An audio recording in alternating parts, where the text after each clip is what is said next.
No Brasil, o turismo rural tem várias definições. É chamado de turismo interior, turismo doméstico, turismo integrado, agroturismo, turismo alternativo e turismo verde.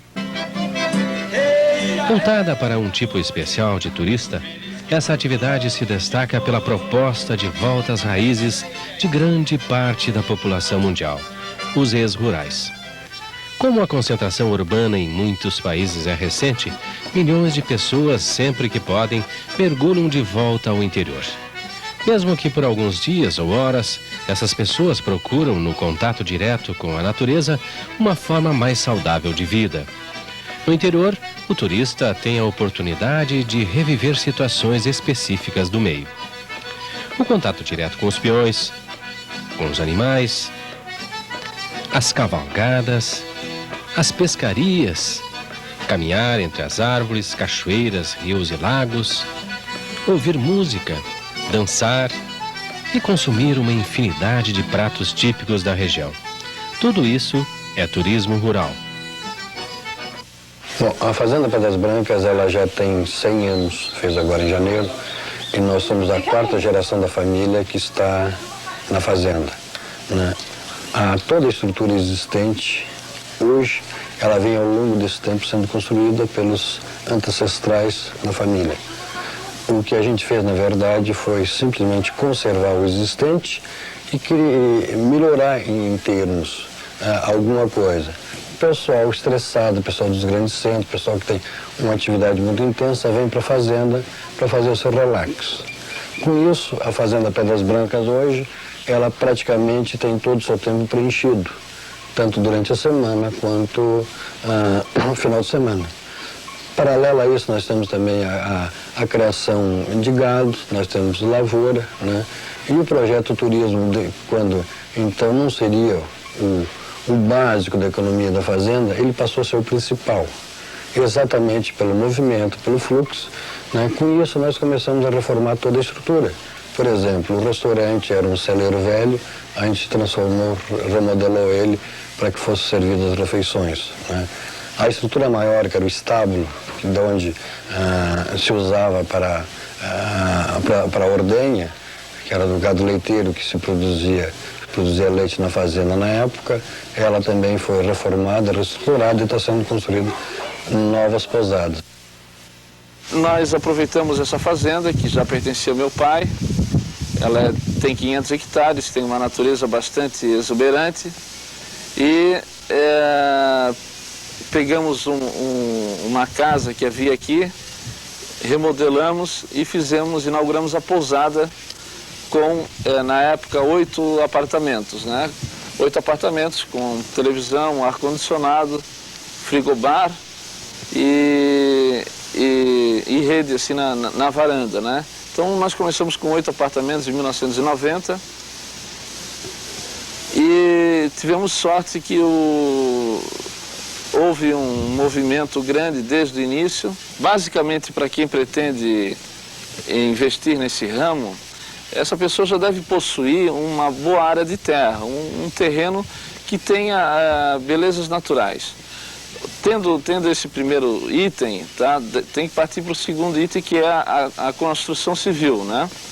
Então, eu diria assim, de início, como nós já tínhamos as terras, a gente fez a pousada com 8 apartamentos, isso saiu em torno de uns 400 mil reais, e fizemos também a quadra esportiva e uma piscina, né? E a gente conseguiu retorno logo no início, né? E com o tempo, digamos assim, os valores que entravam davam para pagar tudo e sobrava mais um pouquinho, que a gente optou por sempre reinvestir, né? Então, desde então, nós temos reinvestido aqui no hotel. Hoje, de 8 apartamentos em 1990, nós estamos hoje com 44 unidades. Só que não é mais apartamentos, agora são apartamentos e cabanas. Um capital reinvestido, fizemos também o restaurante, fizemos mais 2 piscinas, um salão de convenções e outras melhorias aqui na área da fazenda. O turismo rural é bem desenvolvido em algumas partes do mundo, como nos Estados Unidos, na Nova Zelândia, Espanha, Irlanda, Reino Unido, Portugal e França. Na América do Sul, a Argentina e o Paraguai já possuem grandes fazendas que se dedicam ao turismo rural. No Brasil, a atividade ainda é recente, mas já oferece resultados altamente positivos àqueles que acreditaram na ideia e investiram nesta nova opção de renda. Bom, a capacidade da fazenda hoje, em termos de pousada, é para 32 pessoas. Nós estamos ampliando o quadro exatamente para chegarmos a uma capacidade de 80 pessoas, né? Nós temos uma ocupação ano, 60% de toda a estrutura. Com isso nos dá um resultado favorável, né, que nos dá a oportunidade de ampliar a fazenda exatamente pelos recursos oriundos do turismo. Uma diária numa fazenda hoje, que é considerada um dos turismos mais baratos que existe, ela está em torno de R$50 por pessoa com uma diária completa. A margem de lucro disso aí seria em torno de 60% a 70%. Para quem é pecuarista, quem é agricultor, sabe o preço do quilo de um boi hoje. Então eu faço as minhas contas baseadas em X quilos de boi. Por exemplo, uma pessoa que pernoita na fazenda, que tem a sua diária de R$50, na verdade ela tá me deixando 62 quilos de boi dia, né? Evidentemente que 62 quilos de boi, o cara levar até o açougue, ele levaria de 3 a 4 anos para chegar a ter o seu resultado. E o turismo rural, esse resultado é imediato. Isso quer dizer que em 24 horas, né, a pessoa já tem o valor equivalente a 1 quilo de boi no bolso. Se você fizer uma progressão em termos de 32 pessoas, evidentemente que no final de semana você vai faturar em torno de R$1.600, que equivale a 1.800 quilos de boi. Na verdade, o objetivo do turismo rural é o de criar um novo tipo de oferta turística e dar oportunidade de nova receita financeira às fazendas. Já está provado que, com esta proposta de turismo, há uma revitalização do meio rural, melhoria da qualidade de vida, intercâmbio entre as pessoas que vivem no campo e nas cidades, preservação dos recursos naturais e resgate de valores históricos e culturais das diferentes regiões. É necessário, para quem quer trabalhar nesse ramo, que tenha dedicação exclusiva, né? Eu não vejo outra maneira de se administrar um empreendimento de turismo rural sem a presença do patrão, né? O próprio meio rural já indica uma relação desse tipo, patrão-empregado, né? Então fica difícil você transmitir aquele astral de fazenda, tudo deixando só nas mãos de gerente, né? Eu acho necessário, particularmente, a presença do proprietário junto, na hora que os hóspedes estão chegando, durante a permanência deles, no sentido de deixá-los à vontade, né? E proporcionar aquela descontração necessária para as pessoas que vêm para cá. Cada pousada possui o seu perfil e o seu mercado. Existem algumas que ingressaram no mercado das excursões fechadas, formadas principalmente por pessoas da terceira idade, e outras que preferem os grupos familiares de 4 a 5 pessoas que viajam de automóvel. Existem ainda as pousadas mistas, que atendem um pouco de tudo conforme a demanda. O grande movimento normalmente ocorre nos finais de semana e nos feriadões. As pessoas que procuram o Hotel Fazenda Jomar para se hospedar, normalmente são casais com 1, 2 até 3 crianças. Normalmente casais na faixa de 30 a 45 anos. Trazem seus filhos para passar o final de semana aqui.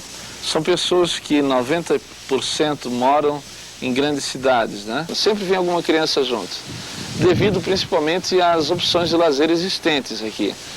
E eu diria também, isso nos fins de semana. Agora, durante a semana, tem muito casal em lua de mel e também funcionários públicos, funcionários de empresas que procuram o nosso hotel a fim de realizar palestras e convenções no nosso salão de eventos, né? Nós temos os dois pacotes. Temos os pacotes que seria o pacote da pousada, né, com as 3 refeições, os passeios e pousada, na verdade, e temos o segundo, essas pessoas que chegam na parte da manhã por volta de 9 e 10 horas, usufruem de toda a estrutura, como os passeios de cavalo, charrete, caminhadas, cachoeira, enfim, toda a estrutura da fazenda à disposição dele, almoço conosco e retorno à tarde para o centro. O preço da pessoa passar o dia está em torno de R$12, né?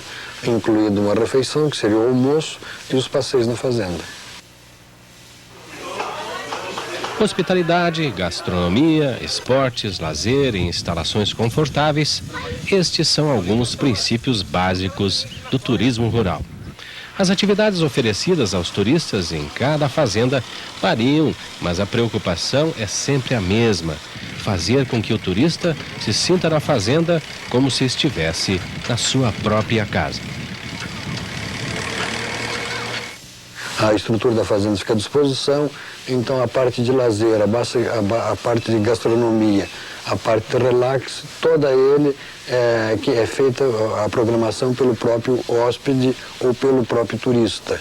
Eu digo que não é um turista direto, que ele vem simplesmente e deixa os valores pagos pela pousada, mas sim ele vem para um encontro de amigos e se torna uma pessoa ligada exatamente à nossa família pelo fato da liberdade que a gente dá a ele, né, de conviver como se estivesse na sua própria casa.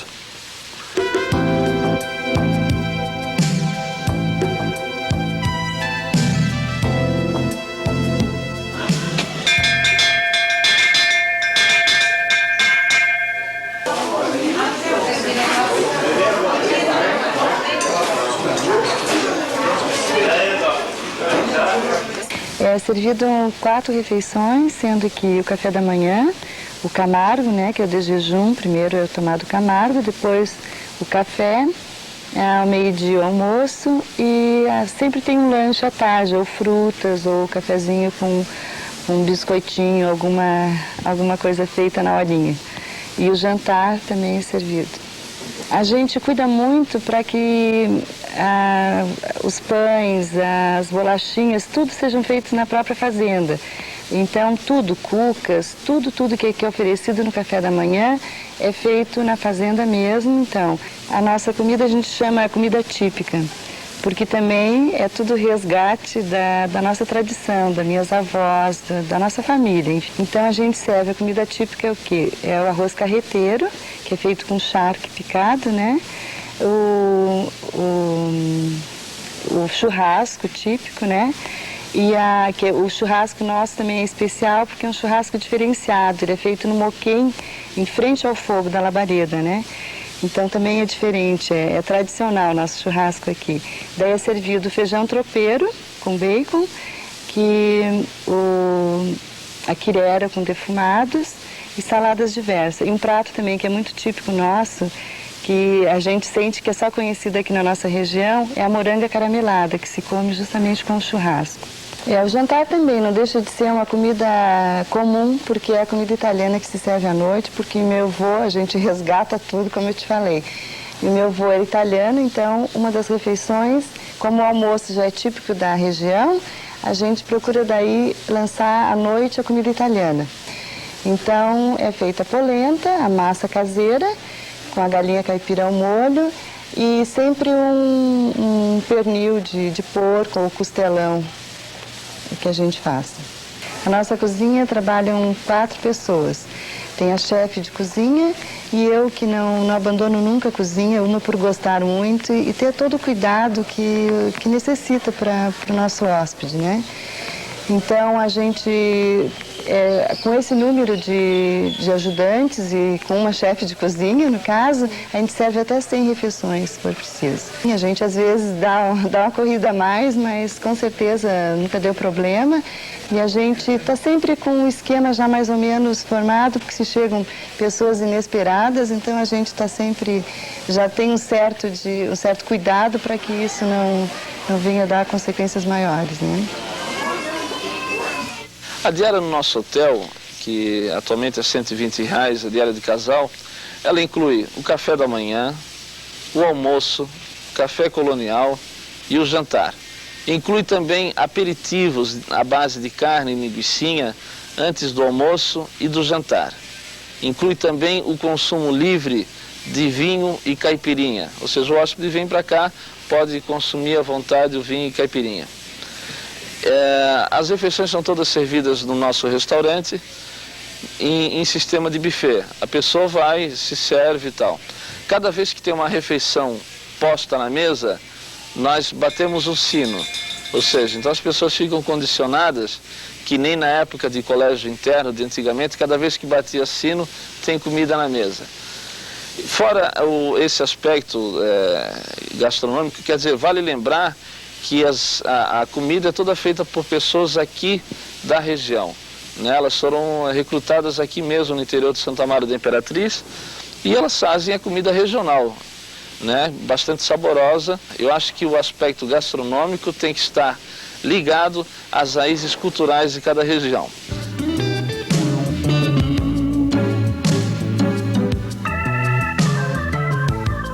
Vamos lá, legal.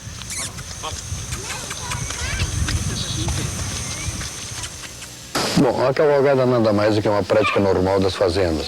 São as caminhadas de cavalo, são as voltas pelos campos, né, onde você vai ver os animais, né, até digo pastando, enfim, a fazenda um todo. E essa cavalgada acontece na fazenda diariamente quando tem hóspede. Ou fora disso, existem as lidas de campo que se chamam, onde você trabalha com gado, onde o peão é o dia a dia de um fazendeiro, né? Então a gente dá a oportunidade exatamente para as fazendas, que as pessoas quando chegam aqui, eles não são um hóspede, mas sim são um fazendeiro. Ele tem as opções de fazer as grandes cavalgadas de 20 quilômetros, ele tem a opção de fazer as cavalgadas junto ao rebanho de bovinos que a gente tem na fazenda, né? E a gente também tem as alternativas de pessoas que não sabem montar, que tem os cavalos mais mansos. E também tem os cavalos de salto de piso rural que a gente faz na fazenda, né? Então os cavalos de prática de lida de campo. Assim que o hóspede chega na fazenda, a gente pergunta a ele, a primeira pergunta, sabe cavalgar, sabe montar? À medida que eles vão dizendo da maneira deles, de conhecimento dos animais, a gente vai distribuindo os cavalos. Nós temos à disposição dos hóspedes em torno de 24 cavalos, incluindo pôneis, cavalos de charrete e os cavalos de passeio. A cavalgada se torna um dos maiores relaxes que existe na fazenda, né? E você, na direção do teu carro tenso, né, você faz um paralelo na tranquilidade do campo, da natureza, da beleza da região serrana, né, e curte o cavalo com seu passeio. E o homem passa a ser um amigo do cavalo, ou o cavalo um amigo do homem. Os dois se encontram numa cavalgada. A charrete, na verdade, foi um resgate dos meios de transporte da fazenda.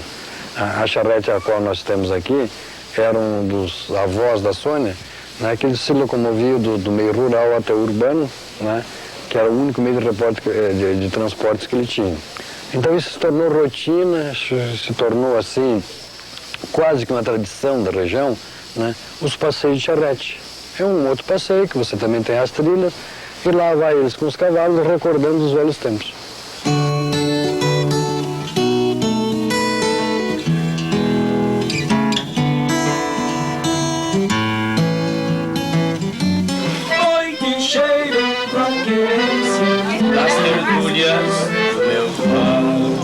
A recomendação que eu faço para quem está iniciando nesse tipo de empreendimento é que valorize as particularidades de cada região. Esse nosso país é riquíssimo em termos de gastronomia, de cultura, né? Então, onde for se instalar, procure ver o que tem de melhor a cultura da região, em termos gastronômicos, tudo, e procure adaptar ao seu empreendimento, né? As pessoas saem das grandes cidades justamente para isso, para participar de uma rotina diária diferente. Então elas gostam de, por exemplo, de manhã cedo, às 7h30 da manhã, e ver o nosso pessoal tirando leite das vacas. Muitas vezes eles vão lá, pedem para tomar um pouquinho de leite, misturam com café, experimentando o tal de Camargo, né? Então as pessoas saem das grandes cidades e procuram essas regiões onde tem turismo rural, no sentido de tentar voltar, tentar sentir como é a rotina da vida no campo.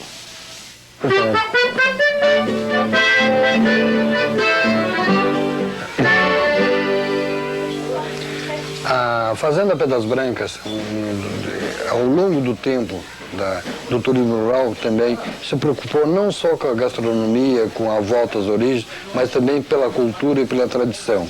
Cultura essa nossa, que é muito rica, principalmente no sul do país, onde cada música é uma história, cada história é uma música. Por isso nós temos amigos como o Guazelli e o nosso gaiteiro amigo, que são pessoas que cultuam essa tradição ao longo do tempo, trazendo para o turista aquilo que ocorre no cair da tarde, no cair da noite, onde o peão, ao redor do fogo de chão, ele cultua suas mágoas e a sua tradição, né, contando os causos em prosas e versos. Você jamais vai querer, no norte e nordeste, um sulista de bombacha. Mas, na verdade, lá tem a sua tradição, tem a sua cultura e tem a sua música. Isso deve ser resgatado.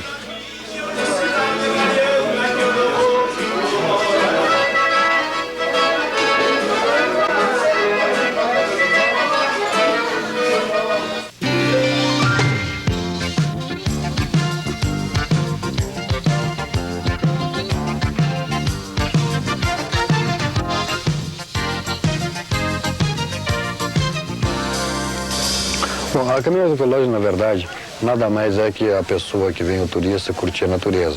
Ele sair pela mata dentro, conhecendo a nossa vegetação, né, a nossa araucária, que é muito restrita, né, então ele passa a conhecer a natureza, ver os pássaros, ver, enfim, tudo aquilo que existe junto à natureza. Exatamente a gente preserva isso para que as pessoas saibam, principalmente os grandes centros, o que é um passarinho, um sabiá, um tico-tico, um beija-flor, enfim. Então essa caminhada, ao longo da caminhada, ele vai encontrando esses pássaros. E ao longo da caminhada também ele vai encontrando uma vegetação totalmente diferente ou adversa daquela da sua região. A caminhada ecológica faz com que as pessoas pisem direto na terra, né, que sinta assim o cheiro do chão, né, e o aroma da natureza. Bem, assim como a gente fez a caminhada até as pedras, também nós temos a caminhada até a cachoeira. A cachoeira também é de água límpida, né, é uma nascente entre as rochas, que ela passa todo o percurso, né, dentro da mata, e uma água totalmente assim límpida, né, pura. E as pessoas vão para lá exatamente para relaxar, para curtir o barulho da cascata, né, e estar tranquilo junto à natureza.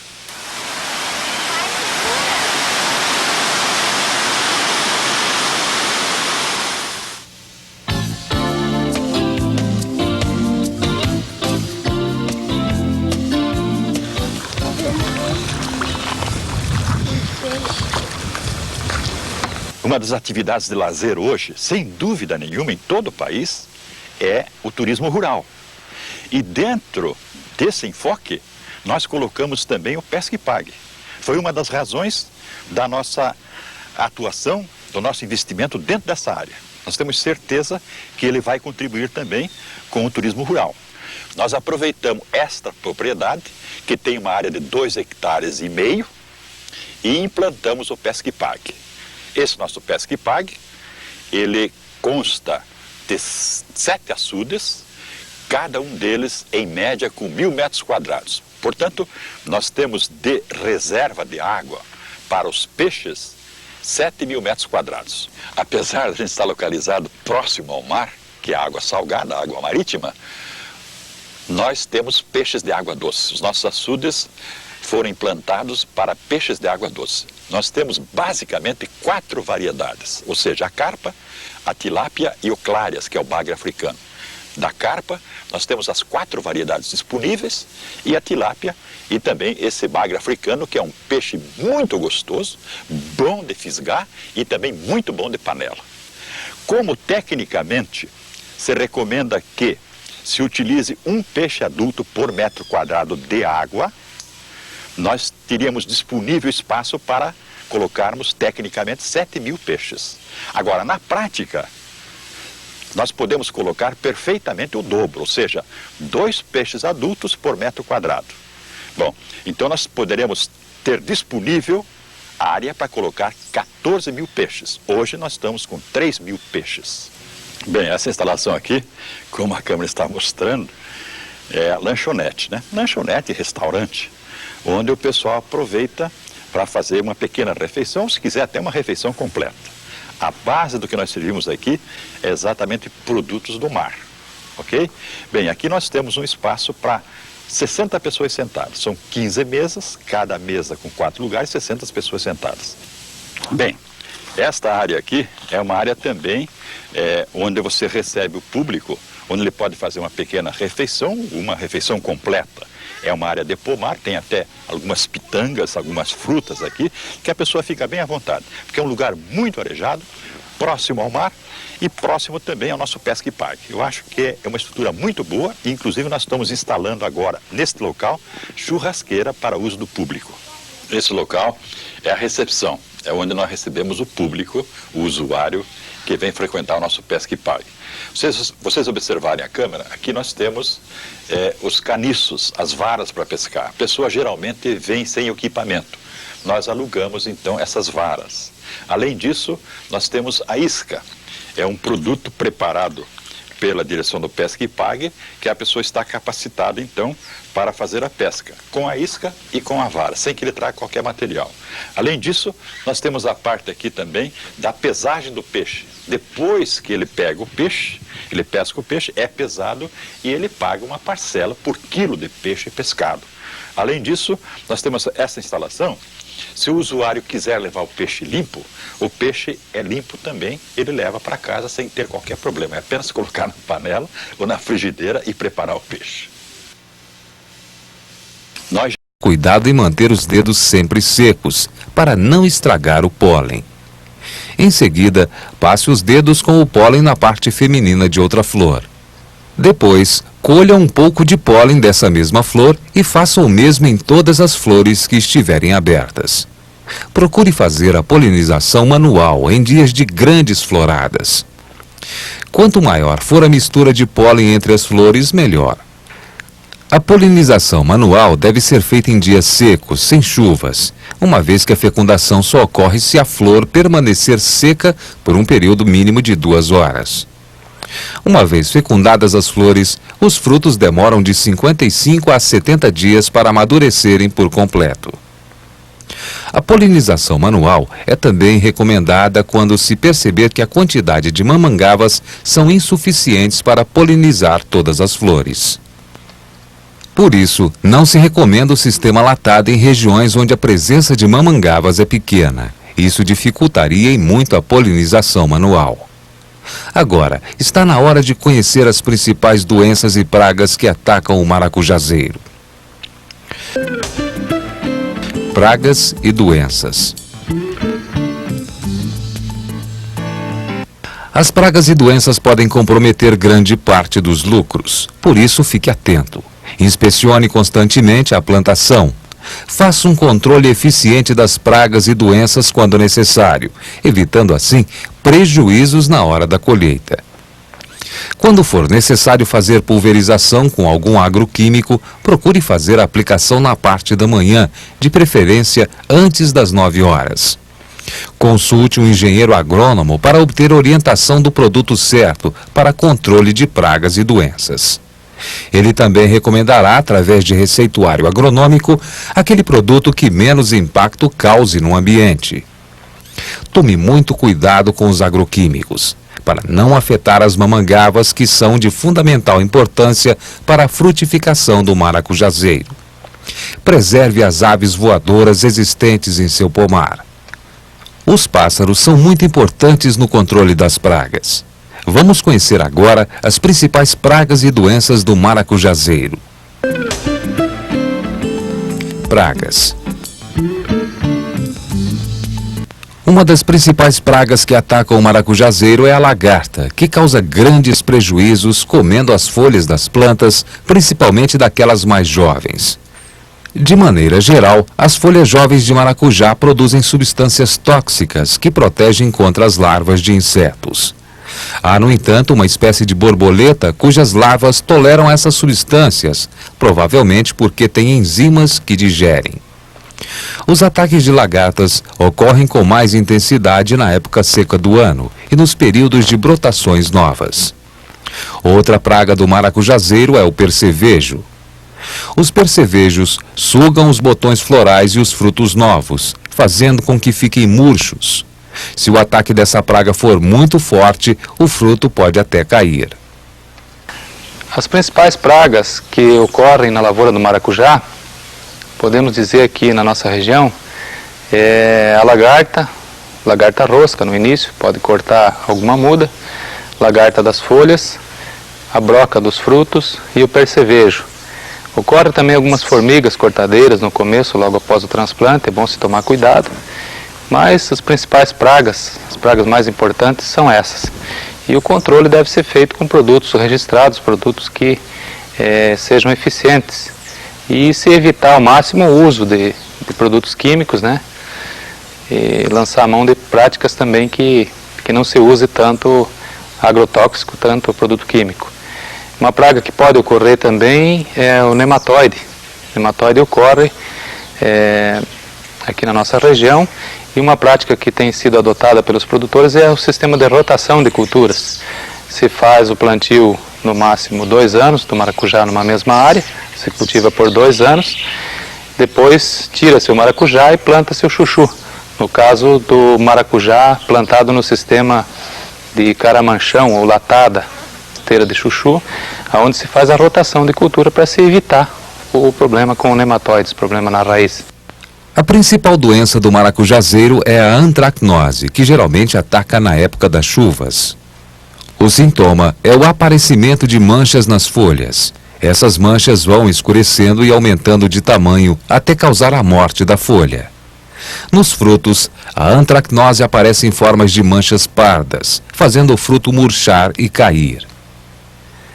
Um dos maiores problemas do maracujá na nossa região é o ataque de doenças fúngicas e bactérias também ocorrem devido à alta umidade relativa do ar, a nossa precipitação pluviométrica muito intensa.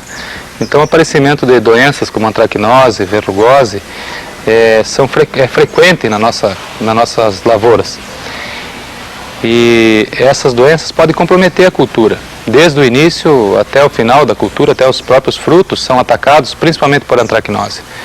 Para você ter uma ideia, o problema da antracnose em plantas jovens, se a doença entrar nos ponteiros, ela compromete a muda.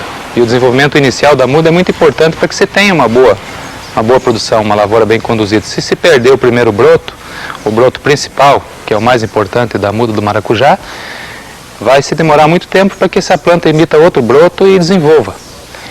Então é importante o controle dessas doenças, evitar que os fungos se desenvolvam e ataquem a doença.